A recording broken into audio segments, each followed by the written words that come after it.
Good morning. Good morning.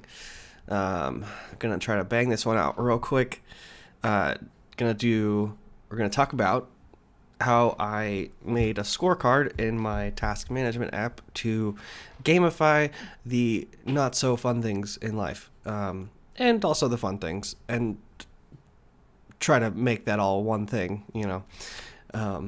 So let's jump into that real quick here. So, one of my neighbors was playing "This Girl's on Fire" outside, and I was like hearing it, and I was like, "Is that Alicia Keys?" It was Alicia Keys. Okay, so here we are. Okay, so this is the scorecard dashboard. Let me slide this guy over here real quick.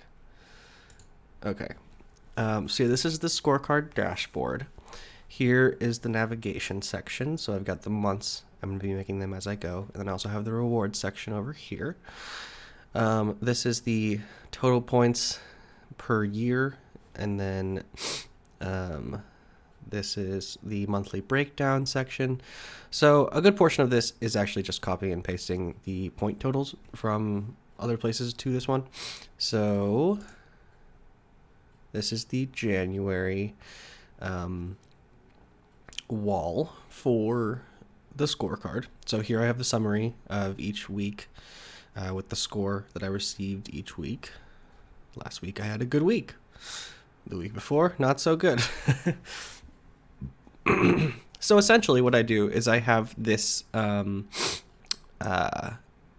of big table here for each week, right? So, and then I have my human dailies, which is what they call them. So if we go in here, we can see there is a handful of tasks. There's 11 different tasks. And I'm utilizing this to prioritize certain things in my life, right? Like, so washing my face, or cooking. Like I'm incentivizing myself to do so because I earn points when I do. And those points can accumulate so that I can get rewards. Now, I haven't really worked on the rewards too much. I have a couple, but not very many. So, yeah, that's basically the gist, is like you're incentivizing all the things that you need to do or should do, and then you make that trackable, and then you tally all that up, and then you can use that to be your reasoning for giving yourself things, or experiences or whatever. So yeah, my dailies look about like this every day. Brush my teeth in the morning, eat 2 meals, cook once, not drink, brush my teeth in the evening, cook twice, cook 3 times, which almost never happens, dishes, wash my face, fill out the scorecard. So I actually do give myself a point for actually filling out the scorecard, because there have been many times, especially this week, where I did not. And yeah, like that, I don't get extra points for that. And then 1 hour of YouTube time is my most recent addition to this lineup. Haven't really been hitting that either. And then we have the weeklies here, which we have laundry, kitchen, bathroom, bedroom, wash hair, tidying, groceries, water plants, and sort unsorted in my daily desk walling area, which is a whole different thing. But I mean, if you're not familiar with walling, then that's a whole different conversation. So I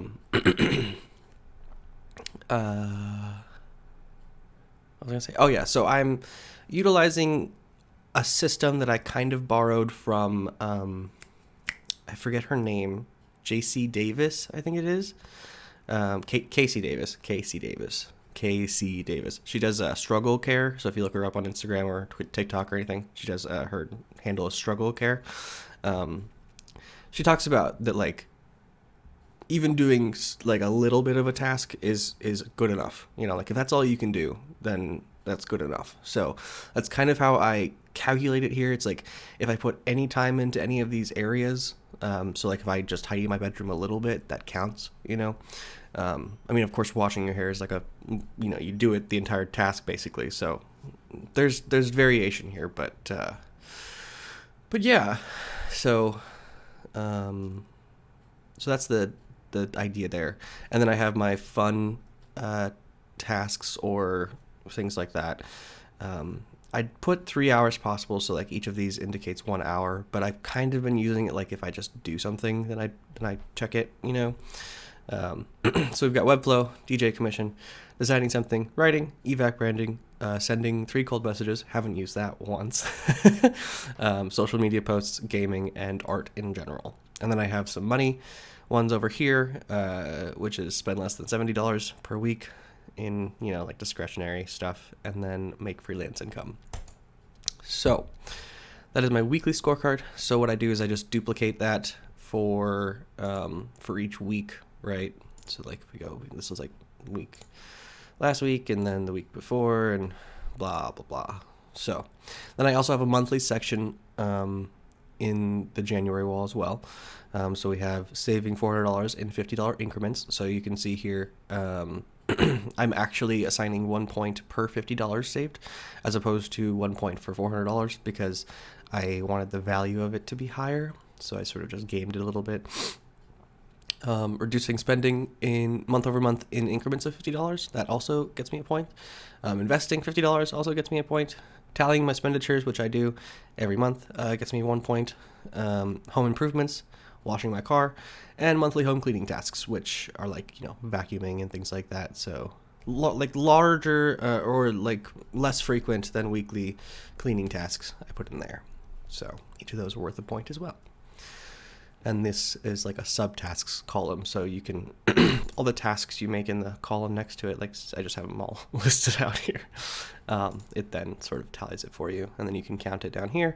And then so what I do is I just take this, I just like add up these bottom ones right here, and then I transfer that into the overall point total for the week, as well as the monthlies. And then I would just take that and transfer it over to the summary portion, or to the navigation side, the main scorecard. I would add that breakdown here. So it is a bit repetitive to have that. I mean, it's still a very much work in progress overall. And then I just, I'm keeping track of like totals. So, and then rewards, I only have like 2, I think. Once I get to 500 points, I'm going to take Paul and I to brunch at the Wrigley Mansion, which is like $120. so it's you know, and then a new computer at 1,250 points. So, you know, it's fun. It's a cute little thing. I got to come up with more rewards, and I'm kind of brewing on a 2.0 version of the scorecard, kind of figuring out how I can work it a bit better, because I'm sure there's a way to sort of set it up a bit better than I have it now. I just haven't quite gotten there yet. So yeah, that's my little scorecard. It has helped for sure. I was doing pretty well with as far as like tracking it and stuff. I kind of fell off of it a little bit the past couple of weeks, but I'll get back on it. It's nice. It's fun. And I mean, my priorities shift a lot. So like the scorecard itself kind of needs to shift a lot with that. Like I'm supposed to just be highlighting my priorities and like what I'm lacking or what habits I want to be forming with it, you know? So, yeah.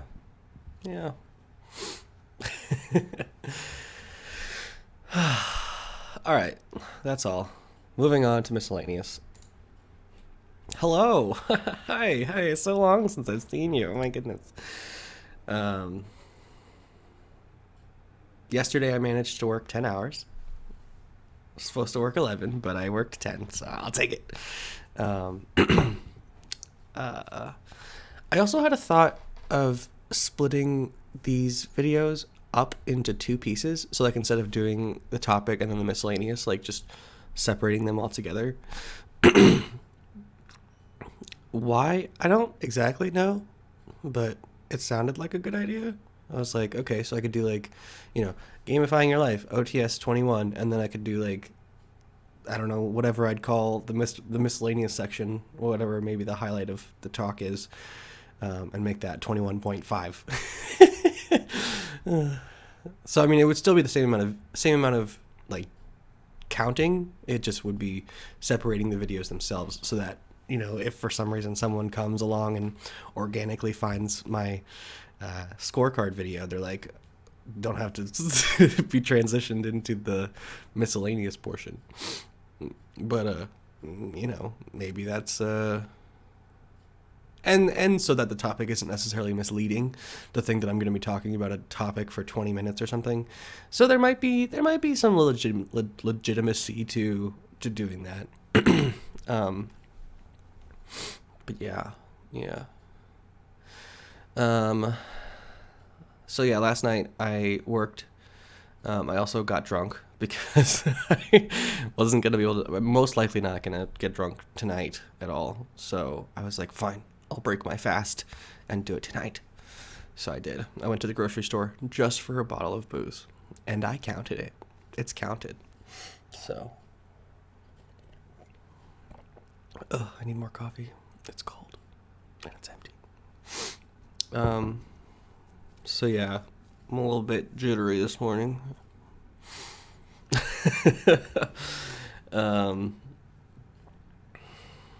What was I gonna say? Oh yeah, so I was like jotting down random shit last night. There was one thing that I wanted to mention. K-Flay, in case you don't know K-Flay, she is a musician.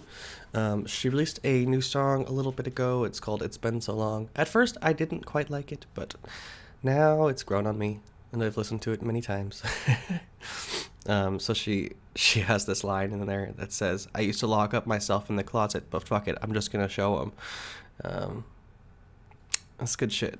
She continually summarizes my feelings. That's basically, she has this really good way of like very directly and clearly saying something. Sometimes, especially me personally, like I add a lot of like caveats and nuance and just unnecessary aspects to my writing, so that it's just like it becomes very dredged in other stuff. Whereas, of course, lyrics and stuff require a certain different level of conciseness.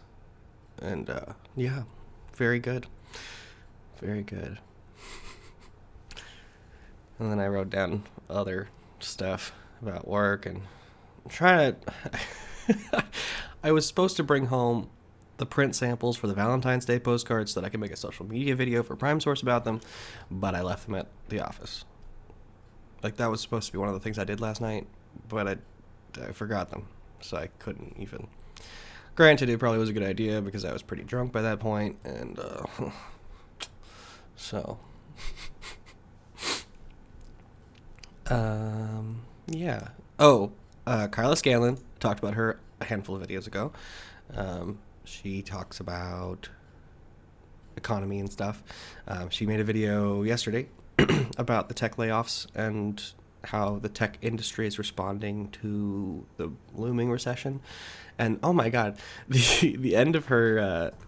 So what she does is she has a newsletter, right? So she writes this whole thing out, and then she releases that as a newsletter. But then she also does a YouTube video of that where she just films herself reading it, and then she also has a podcast version of that where she just takes the audio from the YouTube video and uploads that to the podcasting services.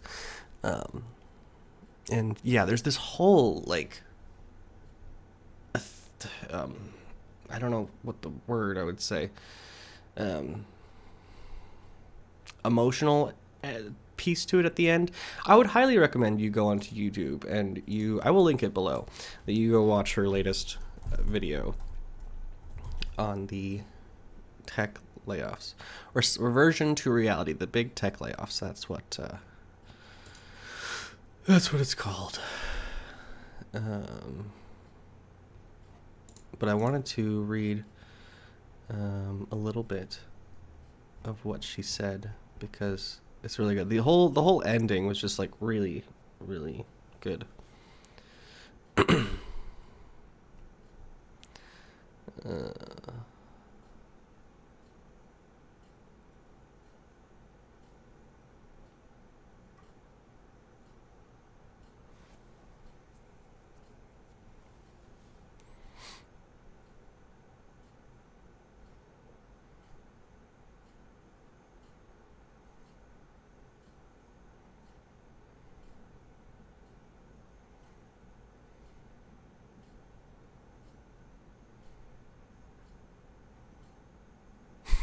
Sorry, I'm reading. um, so she starts off this last section called An Exercise in Empathy. And that's sort of my favorite part about her stuff, is that while she does have a lot of like well-researched, talked about things as far as the economy goes, but she also does like throw in these like poetry quotes and these sort of more philosophical ideas, and I just absolutely adore it. Because I mean that's kind of what the economy is. The economy is just like an idea, and like we enact that idea in some way or form, like by being the product of our society, our work, and our products being the product of our society. Anyway,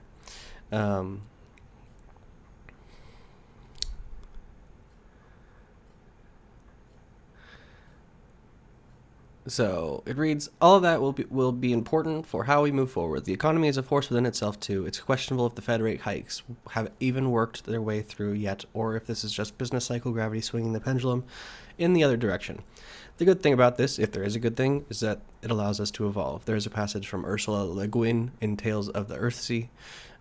What does too long unchanged destroy itself? The forest is forever because it dies, and so lives. It's all similar. The economy is a function of people. People need change to evolve, and so on and so forth. If things become stagnant, they eventually disintegrate into nothingness because they become unrooted. Most things exist from the shadows of another. Joy, grief, anger, wonder, and love are all functions of a root, of a choice that we end up making. Stagnation is something with no shadows. It's a pool with no ripples, an empty abyss, a lack of choice. Of course, it gets complicated. Stagnation is the closest we can get to that nothingness. It contains a sliver of something which allows it to stand between two extremes. Take music and noise, for example. Music is repetition and rhythm and rhyme. Noise is all of that, but without intention. Stagnation is not trying for either music or noise as it tries for nothing.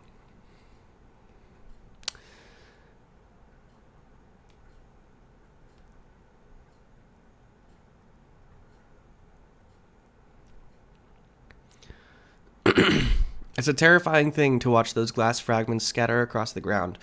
The pain they could cause, the necessity to clean them up, it requires slowing down, an element of vulnerability to overcome any sort of cynicism with the goal that to make the world a bit better. Stagnation demands the opposite. It demands numbness, skepticism, half-closed eyes. But the world asks more of us. It asks us kindly, despite the pain, despite the anger, despite the self-inflicted shame that we carry for just being human, to hope. We all know that there's no promises, that there are no certainties, but there is possibility. As Viktor Frankl said, what is to give light must endure burning. Endure burning. The reason I went on this long philosophical note is that we have an empathy deficit. We have a debt ceiling and an empathy deficit. With the debt ceiling, we think it will work out because it always does. With our empathy deficit, we think no one will care because it feels like they never do. And of course we feel this way. The tech layoffs are just one example of this is how it is-ism.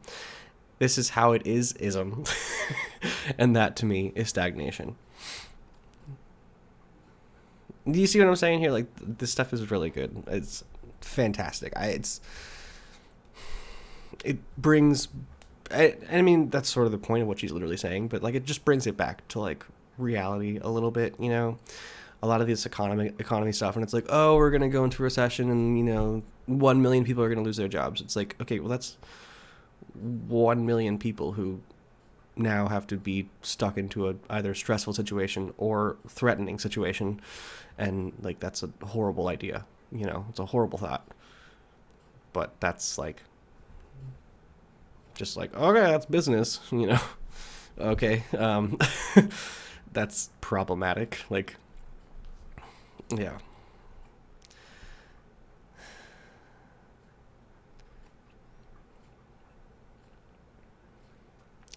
Well, I'll say one last piece, and then I'll be done.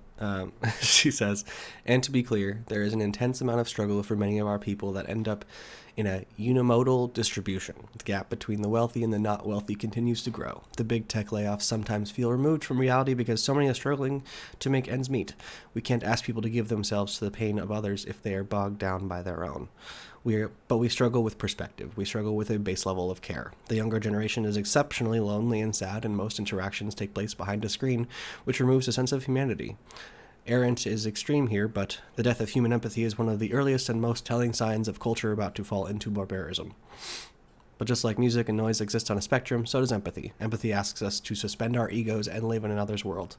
Compassion is a complement to that, and as we ask how we can help within that world.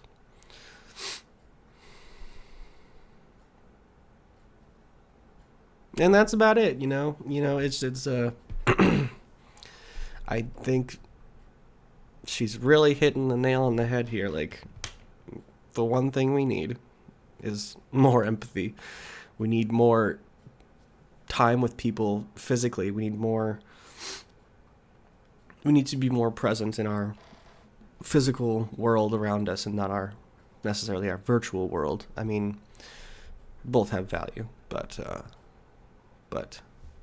shifting some focus to the physical world sounds like a good idea.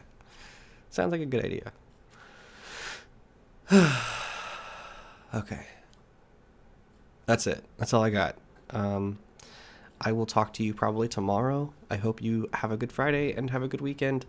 And yeah, go read some fun stuff, Find something that makes you feel a little something, something. Okay, I'm going to go take a shower now. I'm going to be late.